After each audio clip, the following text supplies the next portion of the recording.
mu ggwanga naddala abo bakiri mu masomero nga beesigama ku bitone byabwe. Kampani ya African Queen yatandikawo enkola y'okuvuganya mu bavubuka nga bayita mu kusiga ebifaananyi eyatumwa Art Master Africa nga bakozesa peeni okola nga babaako ensimbi zibawangula okukyusa embeera zaabwe.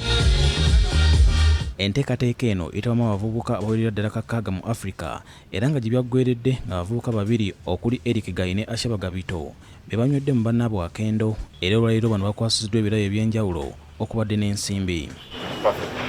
Moses Senkubuge okuva mu kampani African Queen agamba nti basala okutandika okuvuganya kuno okusobola okutumbula ebitone mu bavubuka nasaba abavubuka abalala obutatuulira bitone byabwe.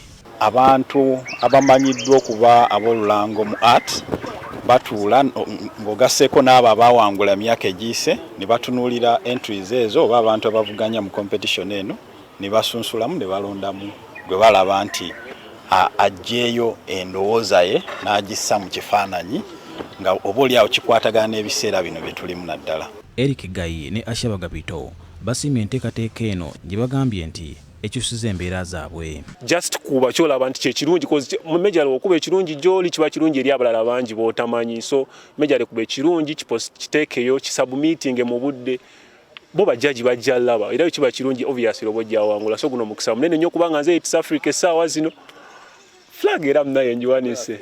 So kati nga message eri mu kifaananyi egamba nti wadde gye tulaga tugenda kukozesa byuma era bigenda beera wano lubeerera naye tubeeremu ak'obuntu nti tumanye nti waliwo n'abantu bannaffe tulina oba miitinga ne tubamanya mu mulimu bwa bulijjo.